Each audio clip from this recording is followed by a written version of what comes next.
कर्मों का फल दिल छू लेने वाली कहानी। दिन चढ़ाया था। घर के सभी सदस्य अपना नाश्ता पानी करके अपने अपने काम के लिए रवाना हो गए थे। जानकी जी अपनी खाट पर पड़ी पड़ी नाश्ते का इंतजार कर रही थी। जब से तबीयत खराब हुई है तब से दूसरों पर मोहताज हो गई है। अपना काम भी खुद नहीं कर पाती, यहाँ तक कि ज्यादा बोल भी नहीं पाती, इसलिए इंतजार करने के अलावा वो कुछ भी नहीं कर सकती।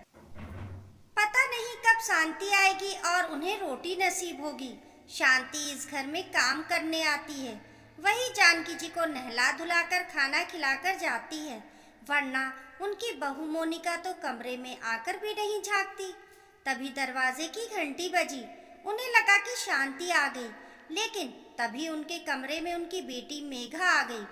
अपनी माँ को देखते ही बोली, अरे माँ, कैसी हो तुम? ये क्या अभी तक नहाई धोई भी नहीं हो तुम? लगता है शांति अभी तक आई नहीं है। जानकी जी ने इशारे से उसकी बात पर सहमति जताई और उसे अपने पास बुलाया। तब इधर उधर देखते हुए मेघा अपनी माँ के पास आई। बोलो माँ, कुछ चाहिए? जानकी जी ने इशारे से खाने के लिए कहा।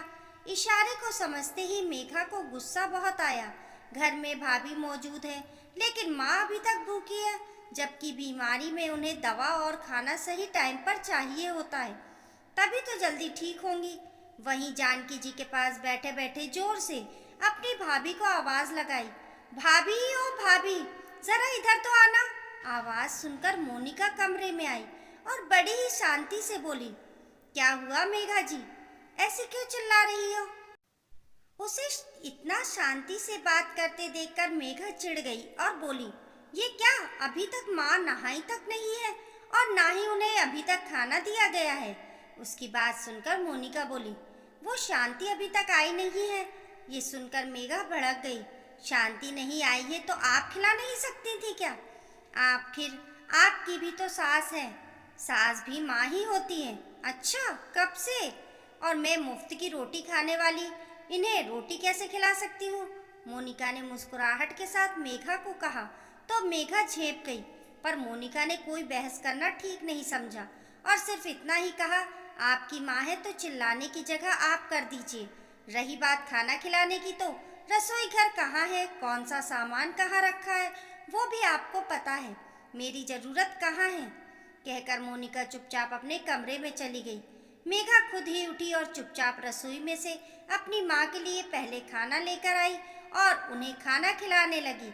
इधर मोनिका अपने कमरे में आ गई। कमरे में आने के बाद उसे याद हो आया वो दिन जब वो अंकित की पत्नी बनकर इस घर में आई थी। घर में सास जानकी जी, छोटा बेटा अंकुर और बेटी मेघा थी।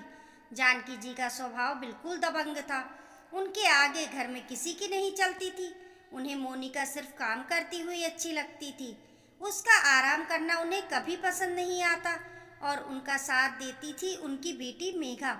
उसे बड़ा मजा आता था अपनी माँ से अपनी भाभी को डांट पड़वाने में, बात बात पर ताने सुनवाने में। अगर मोनिका कभी गलती से कह भी देती कि वह थक गई, तो उसे सुनने को मिल जाता कि तुम्हें घर में कोई मुफ्त की रोटी तोड़ने के लिए थोड़ी ना लाए हैं, चुपचाप से काम करो। शादी के 1 साल बाद वो एक बेटी चिंकी की माँ भी बन गई, पर फिर भी दोनों माँ बेटी के स्वभाव में कोई फर्क नहीं पड़ा। अभी भी वो लोग मोनिका से पूरा काम करवाते, चाहे उसकी बच्ची भूख से रो ही क्यों ना रही हो, पर उन्हें पहले काम चाहिए होता। लेकिन मोनिका की जिंदगी उस समय पूरी तरह से बदल गई जब उसके देवर अंकुर की शादी पक्की हुई। घर में शादी की तैयारियां चल रही थी, तो जाहिर सी बात है काम बहुत ज्यादा बढ़ चुका था। उस दिन चिंकी की तबीयत ज्यादा खराब थी। पिछले कुछ दिनों से उसे बुखार आ जा रहा था। उसने बुखार की दवाई भी दी, लेकिन जब तक असर रहता तब तक वो ठीक रहती और जैसे असर खत्म होता चिंकी की तबीयत वापस खराब हो जाती। 2-3 दिन में मोनिका डॉक्टर को दिखाने को भी कह रही थी, पर काम की अधिकता के चलते अंकित जा नहीं पा रहा था और जानकी जी मोनिका को अकेले कहीं जाने नहीं दे रही थी।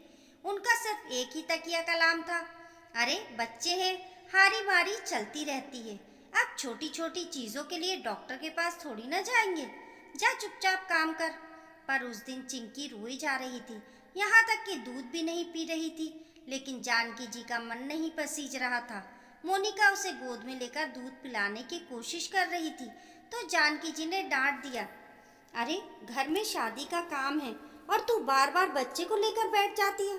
जा फटाफट खाना बना, बहुत भूख लगी है, दूसरे काम भी निपटाने हैं। थोड़ी देर बच्ची को रो भी लेने दिया करो ताकि उसके हाथ पैर चलें। आखिर मोनिका को चिंकी को छोड़कर रसोई में जाना पड़ा। बीच में एक दो बार कमरे में आने की कोशिश की पर मेघा अपनी माँ को भड़का देती और उसे डांट पड़ जाती। 2 घंटे बाद मोनिका अपना रसोई का काम निपटाकर फटाफट कमरे में गई तो देखा कि नन्ही सी चिंकी रो रो कर थक हार कर खुद ही सो गई थी। मुंह में अंगूठे को लिए हुए तितर बितर हालत में सोई हुई थी।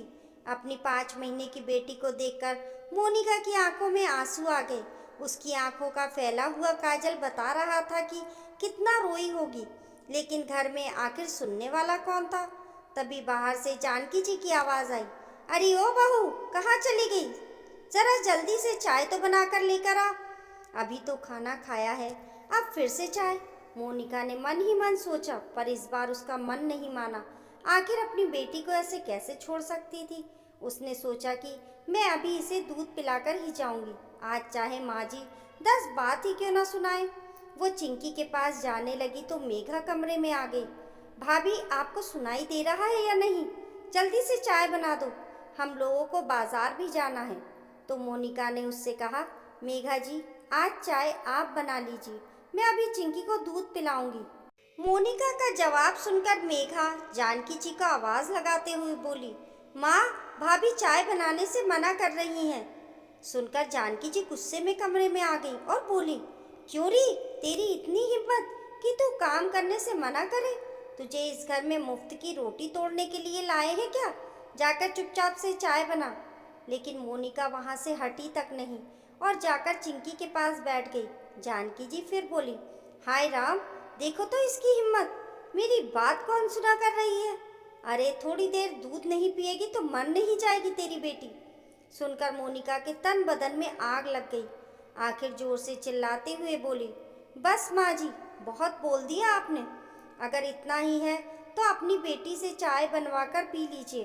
खुद तो खा पी करके बैठे हैं, पर मेरी बच्ची तो भूखी है, मैं उसे और भूखा नहीं रखूंगी। कह दिया बस। इससे पहले जानकी जी कुछ कहती, मोनिका ने चिंकी को गोद में ले लिया।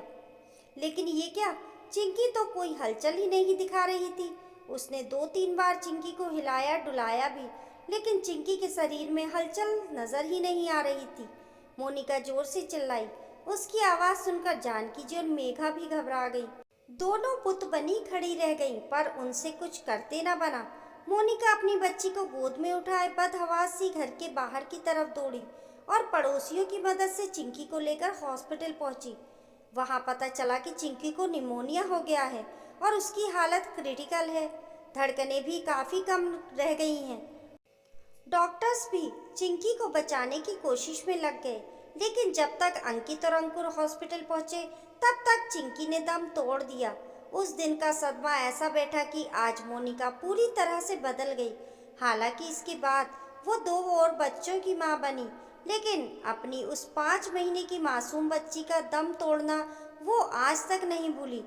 आज मोनिका पूरी तरह से बदल चुकी है। चिंकी की मौत के लिए उसने आज तक जानकी जी और मेघा को माफ नहीं किया। उस हादसे के बाद जानकी जी अंकुर के साथ ही रहने लगी थी, लेकिन उनकी आदतों के चलते उसकी पत्नी ने उनकी सेवा करने से साफ मना कर दिया। आखिर थक हार कर जानकी जी को अंकित के पास ही आना पड़ा। अंकित अब अपने बेटे होने का फर्ज तो निभा रहा था, लेकिन वो भी अपनी बच्ची की मौत को नहीं भूल रहा था। इसलिए दोनों पति पत्नी जानकी जी के कमरे में नहीं आते, बल्कि उनकी सेवा के लिए शांति को रख लिया। आखिर करनी का फल जीते जी ही मिलता है। ये बात जानकी जी भी समझ चुकी हैं, इसलिए वह भी अब ज़्यादा कुछ कह नहीं सकती। इस कहानी को लेकर आपकी क्या राय है, हमें कमेंट करके ज़रूर बताइए। कहानी पसंद आने पर लाइक और शेयर करें। ऐसी ही अच्छी अच्छी कहानियों के लिए चैनल को सब्सक्राइब करना ना भूलें। मिलते हैं फिर एक नई कहानी के साथ, तब तक के लिए नमस्कार।